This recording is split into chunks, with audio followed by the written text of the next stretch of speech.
ગુજરાતમાં નંબર 1 ગણાતા ગોંડલ માર્કેટ યાર્ડમાં સિઝનની ડુંગળીની સૌથી વધુ આવક જોવા મળી છે. ગઈકાલ રવિવારના રોજ ગોંડલ માર્કેટ યાર્ડમાં માર્કેટ યાર્ડ સત્તાધીશો દ્વારા ડુંગળીની આવકનો પ્રારંભ કરવામાં આવ્યો હતો.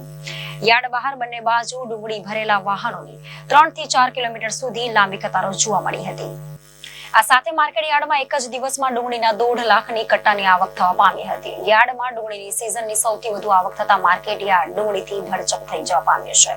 કેન્દ્ર સરકાર દ્વારા ડુંગળીની નિકાસબંધી કરવામાં આવી છે. એ પહેલા ગોંડલ માર્કેટ યાર્ડમાં ડુંગળીના 20 કિલોના ભાવ 700 સુધીના બોલાતા હતા, પરંતુ ઓછીતા ડુંગળીની નિકાસબંધી કરવામાં આવતા ડુંગળીની બજાર ગગડી જવા પામી હતી. આ સાથે જ ડુંગળીની બજારમાં ₹500 સુધીની થઈ જતા ખેડૂતોમાં રોષ ભભૂકી ઉઠ્યો હતો. કેન્દ્ર સરકારે કરેલ ડુંગળીની નિકાસબંધીને લઈને ડુંગળીના ભાવમાં ઘટાડો જોવા મળ્યાની સાથે ભાવમાં તળિયે બેસી જવા પામ્યા હતા. તો બીજી તરફ ખેડૂતોની નિકાસબંધી હટાવવાની માંગ સાથેના રોષ વચ્ચે આજે ગોંડલ માર્કેટ યાર્ડમાં ડુંગળીની સૌથી વધુ આવક થતા ફરી ડુંગળીના ભાવમાં ₹200નો ઘટાડો જોવા મળ્યો હતો, જેમને કારણે ખેડૂતોને ડુંગળીના ઉત્પાદનમાં સોના કરતા ઘડામણ મોંઘુનો માહોલ સર્જાયો હતો. આ સાથે જ યાર્ડમાં ડુંગળીની હરાજીમાં ડુંગળીના 20 કિલોના ભાવ ₹100 થી લઈને 300 સુધીના બોલાયા હતા.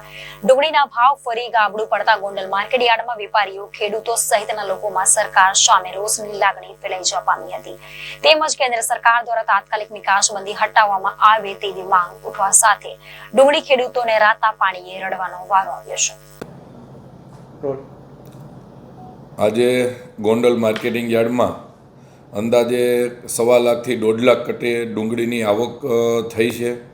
સમગ્ર સૌરાષ્ટ્રમાંથી ખેડૂતો ગોંડલ માર્કેટિંગ યાર્ડમાં માલ વેચવાનું પસંદ કરતા હોય છે.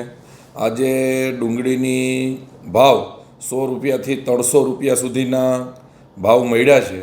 અને હમણાં તમે જે રીતે વાત કરી એ રીતે એનો પ્રશ્ન એ છે કે બાંગ્લાદેશમાં જો આપણી અને નેપાળમાં જો આપણી ડુંગળીની નિકાસની છૂટી મળે અને એ અત્યારે જે બંધ છે એને હિસાબે ભાવ જે ₹500-700 જતો એને હિસાબે ₹100 થી ₹300 અત્યારે થઈ ગયો છે.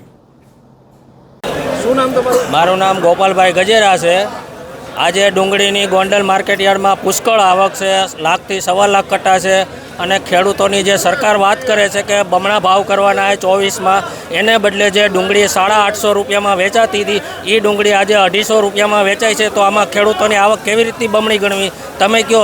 સરકારને અત્યારે ખરેખર એક્સપોર્ટ ખોલી દેવું જોઈએ, ખાસ કરીને ખેડૂતોને નુકસાની ન જાય એના માટે. આજે ડુંગળી બધી મફત થઈ ગઈ છે અને પાણી થઈ ગઈ છે, તો કોઈ સરકાર એનું સામું જોતું નથી. આમાં 2024માં કેવી રીતની બમણી આવક થાય? અત્યારે ₹800ના ભાવ થઈ ગયા છે ₹250.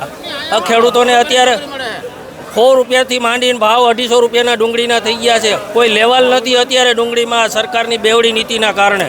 તો એના માટે સરકારને એક્સપોર્ટ ખોલી દેવું જોઈએ. Bureau report, Gondal Janadesh news.